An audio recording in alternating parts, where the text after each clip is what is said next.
Before I kindly call Professor Asidiki to facilitate the session, let me kindly read his short CV. Professor Dr. Jimli Asidiki was born in Palembang, South Sumatra, in 17th of April 1956. This professor of the Faculty of Law, University of Indonesia, graduated from his bachelor degree in 1982 and his master degree in 1987 from University of Indonesia. While finishing his doctoral degree in the Faculty of Law, University of Indonesia, in 1987 to 1990, he also attended a sandwich program in cooperation with Fakulteit Rijksuniversiteit and Van Vollenhoven Institute, Leiden.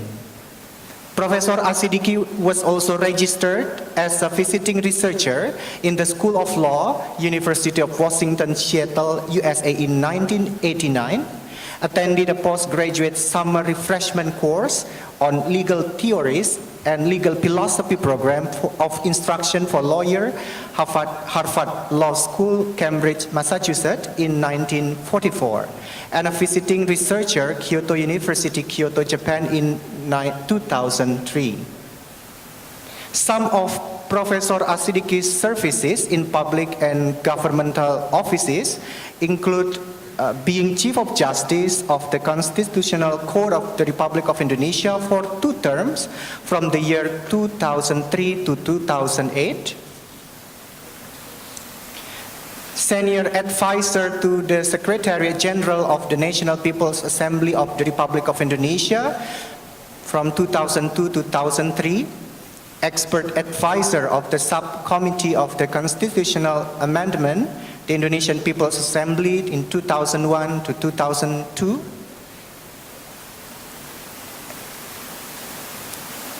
Assistant of the Vice President of the Republic of Indonesia in 1998 to 1999, and the member of Presidential Advisory Council. And that was the short version, actually. And may we kindly now invite Professor Dr. Jimli Asidiki to facilitate the interactive session 1. Thank you.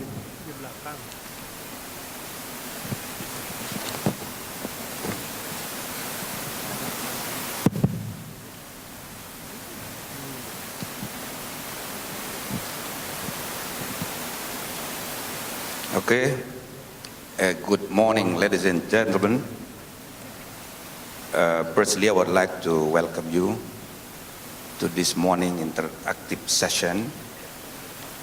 Today we'll discuss about the issue of democratic election and the issue of strengthening democratic institutions. These very 2 important issues related to our theme, consolidating democracy in pluralistic society. So in our first interactive sessions now, we'll discuss about the topic conducting free and fair election. We would like to listen the views and experiences from 2 distinguished speakers. We'd like to welcome His Excellency Mr. Elmar Mammad-Yaroh. Thank you very much for your participation. Minister for Foreign Affairs from the Republic of Azerbaijan. And the second speaker will be His Excellency Minister for Foreign Affairs from Liberia, His Excellency Mr. Agustin P. Gapuan. It is written in the program KPH, but according to him, forget about K, just say P. Gapuan. So welcome, Excellency. Today is very important issue we are going to discuss, conducting free and fair election.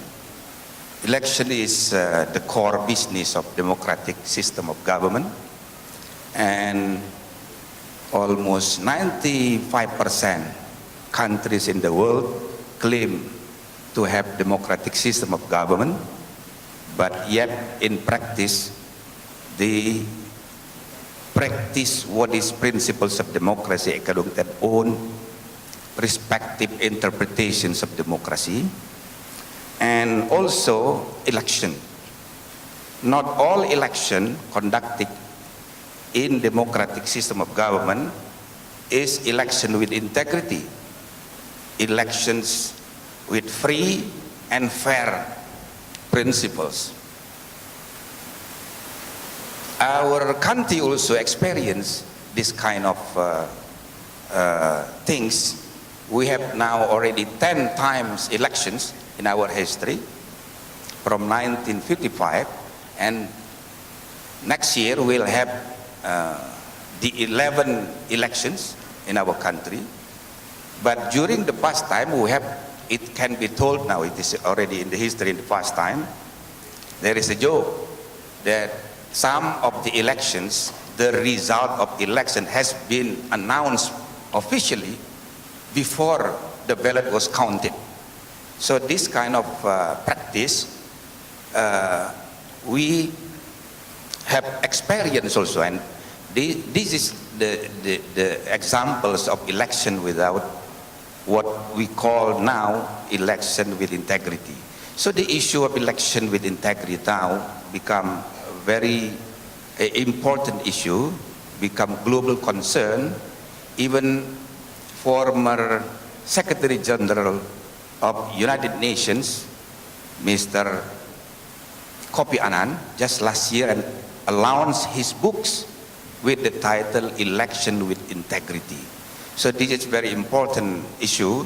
Because of that, in Indonesia, we, after reform era, we try to apply to conduct the election with integrity by organizing. We have 3 branches of institutions related to conducting elections in our country. We have Independent Electoral Commission, and we have also Independent Supervisory Body, Electoral Body, Supervisory Electoral Bodies. And the third, which is now I chair, is Electoral Council of Honor, Honorary Council of Elections.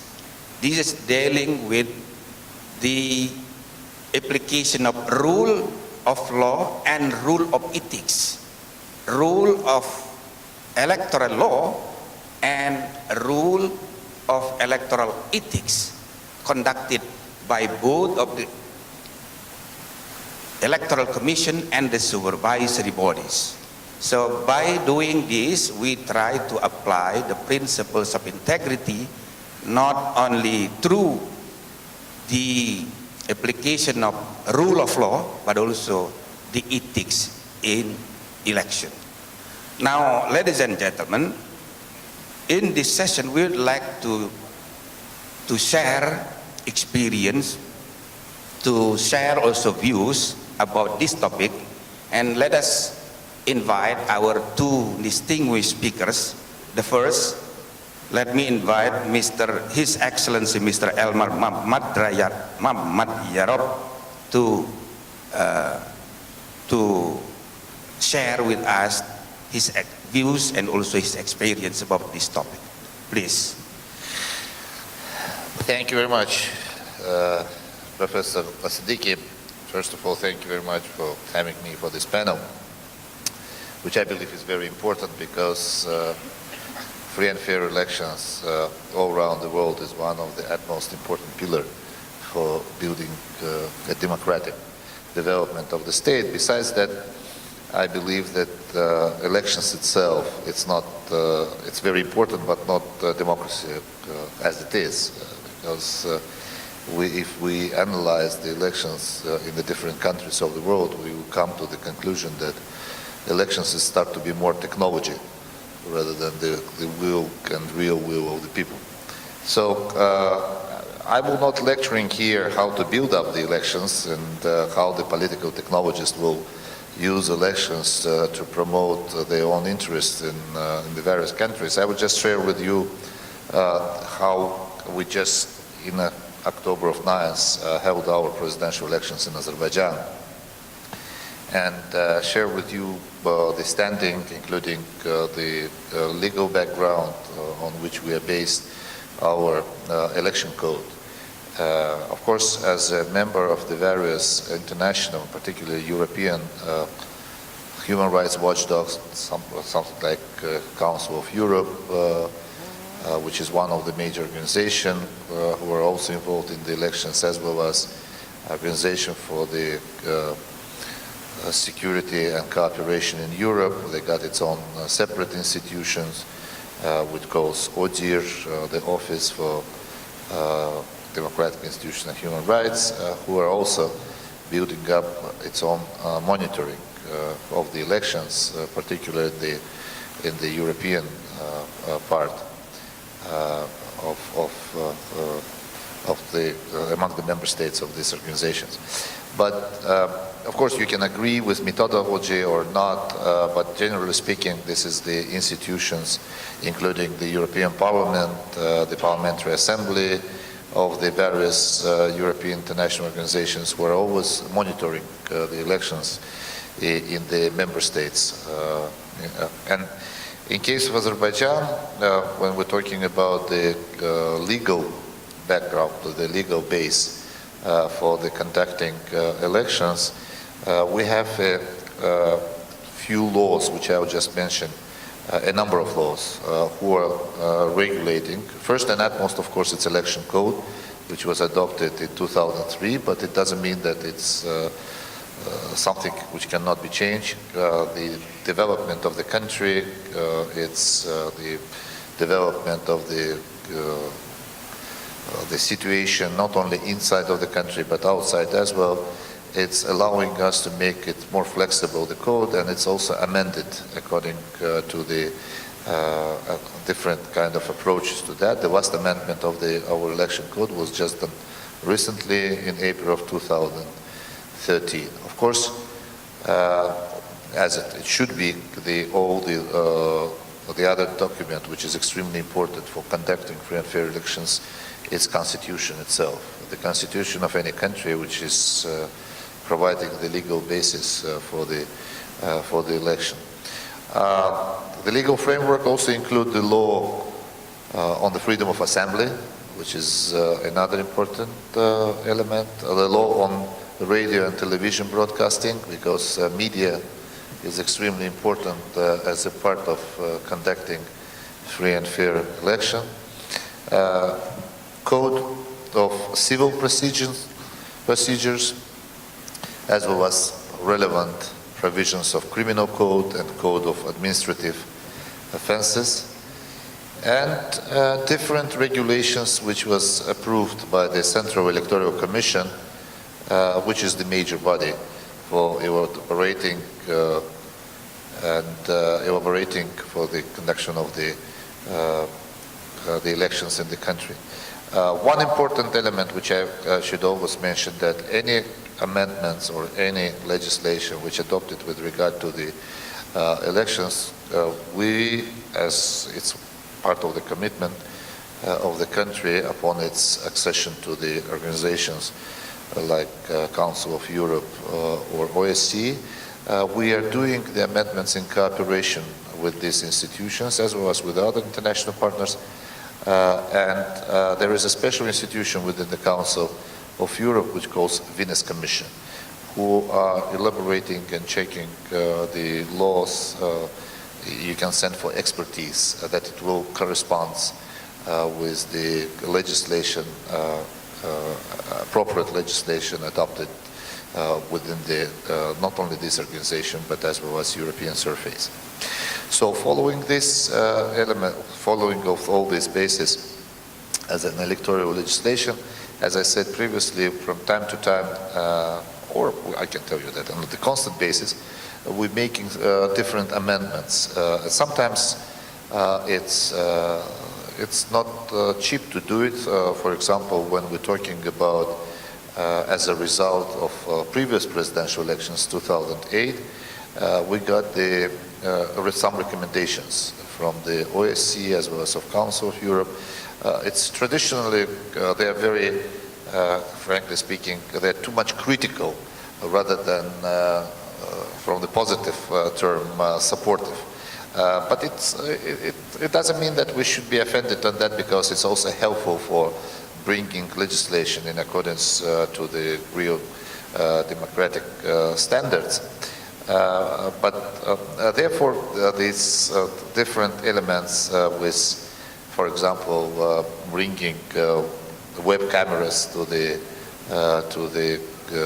electoral precincts, allowing domestic non-partisan observation groups, which should work, of course, with the full freedom, then do not definitely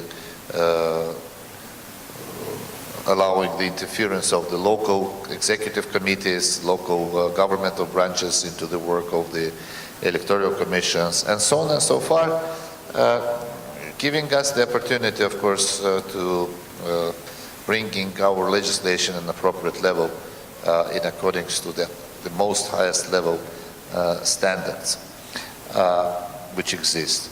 So let me return back to what I said before. The result of the October 9th, the latest presidential elections, which was held in my country. So 10 candidates were contested on the election day, and the total number of polling stations was 5,492, 5.5. With the 9.3 million populated country, I believe that it's pretty big number, but it's one of the requirements which was done by the advisors of this, as I said, Council of Europe and OSCE, that the number of voters will almost very close to each other, rather than there will be disproportion on the polling stations. We are also managed to open as among the 37 additional stations in our foreign diplomatic and consular missions outside of Azerbaijan, because it's a presidential elections which runs under the constitution, as I said, and the electoral code, which we should create the ability for all the citizens of Azerbaijan who wants to attend the elections, never mind where they are now, abroad or in the country, that they will attend and implement the obligation and the privilege to vote for the head of state, as it was enshrined in the constitution of the country. So we pick up accordingly the countries where the biggest Azerbaijani so-called diaspora citizens of Azerbaijan were located, and allowing them that they will in free manner express their will. So all polling stations was connecting to the state automatic information system to ensure immediate and regular delivery of voting results on election day to the Central Electoral Commission's Election Information Center. That's what we discussed before. So that is also, we are facing with the latest developments of the IT technology, that it's also started to be very important that this phenomena of the latest couple of decades will be incorporated on the everyday, not only incorporated into everyday our life, but as well as it should be addressed properly whenever we're talking of such important event as the election in any country. So, as I said previously, the polling stations were equipped with the web cameras for observing the voting and vote counting process online. It's another new element which which allowing that the people can through the internet looking to the. There was, by the way, a few pretty harsh discussion how democratic it should be when you put the web camera, not of course inside of the polling box, but well, to the polling station.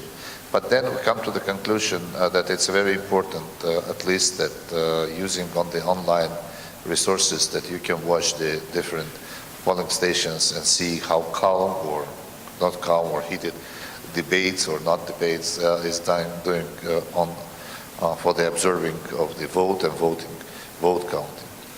The other very important element which we are also facing is inviting of international observers. There is two kinds of observers, long-term and short-term election observation. And in case of Azerbaijan, again, I believe it's a pretty big figure. As I said, we have around a little bit more than 5 million voters in the country. But observation, long-term and short-term election observation was conducted by more than 53,000 observers, 5-3. From which, of course, most of them domestic, but there was include also 1,300 international observers. 1,300 international observers for a little bit about 5,500 polling stations.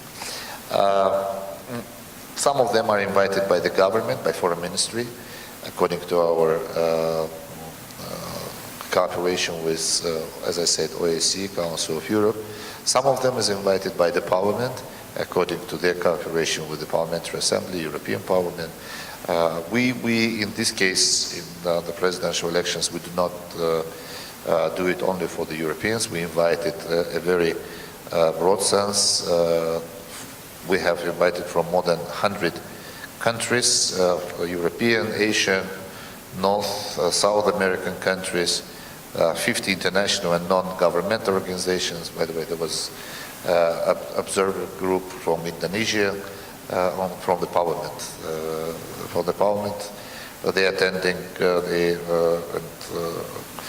the election as observers. So, as I said, of course, first and utmost that the election should be organized in full compliance with the national legislation, and it was give its own result. We marked it a very high voter turnout, around 72% out of, as I said, 5.1 million registered voters participated in the election, and President won with the pretty high margin. So far, the joint statement which was done, for example, of course, after the election procedure, the next day, the international observers as well as local observers giving their reaction to the elections. And, for example, the delegation of Parliamentary Assembly of Council of Europe, European Parliament, called the electoral process as a free, fair and transparent, and electoral procedures on the eve and on election day, I'm quoting, have been carried out in professional and peaceful way. Thank you very much, I can tell to this observation, which is very important for us, that we did a pretty good job. Of course, there was some shortcomings, what was indicated by institutions like OSCE, ODIHR, who is particularly dealing with the electoral procedure, despite that they are setting that Central Electoral Commission efficiently administered the technical preparation for the elections. But we are not so shy to saying that, of course, in that case I can tell we, on behalf of those who was in charge of the elections in Azerbaijan, that we recognize that there is no perfect elections in any part of the world. And one thing is very important, that the elections, of course, despite that it's a political, very much political event, but sometimes it's politicized too much. We should consider, and we are considering in Azerbaijan, there some criticism or shortcomings as a piece of advice where we should strengthen our efforts for the next elections, because elections is coming and going, but we need to continue our life in the country and living peacefully between the elections. So the most important thing that the elections should not be politicized and be used to creating some turbulent development in the country. So far, I will just share with you some of our views, and I will stop here. Thank you very much for all the attention. Again, I don't want to lecture, but I will just very happy to if there will be any question, to respond to that. Thank you very much. Thank you very much. Many issues has been raised by Excellency. One of the issue I think is very important. I would like to ask your response later on. It's about the need for cooperations in relation with the elections. Maybe where we have to think about possible intergovernmental bodies or institutions, advisory council, something like that, related to the issue of democratic election. Okay, thank you very much, Excellency. Second one, I would like to invite, this is your, time is yours. Well, thank you, Mr. Chair. Let me extend my appreciation for this invitation to come and share my experience or the experience of my country and our own perspective on elections.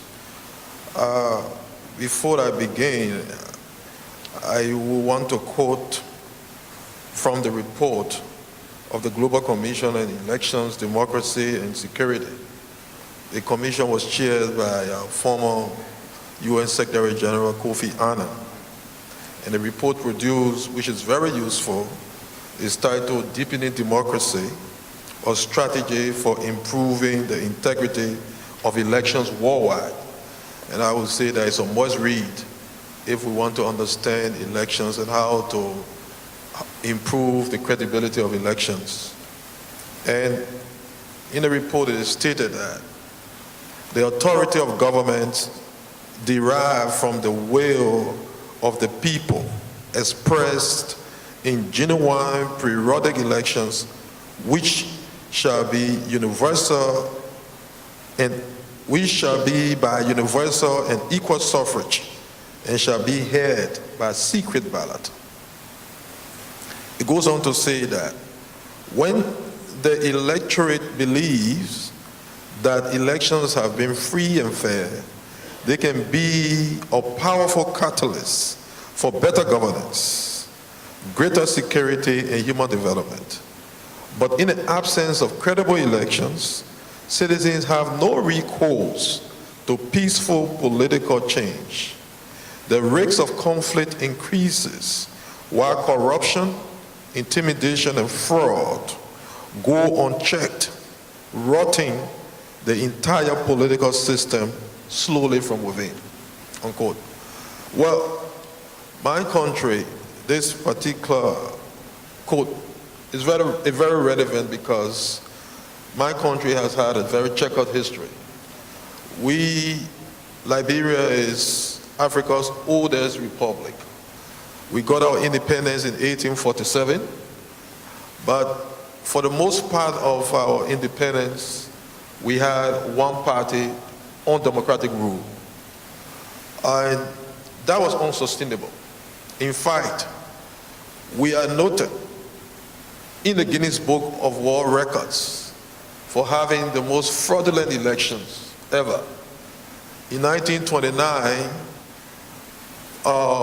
there was an election in which the incumbent president wanted to create a facade of democracy, decided to host an election, but the results announced for him were more than the size of the electorate, and even more than the size of the country's population. So it made its way into the Guinness Book of World Records.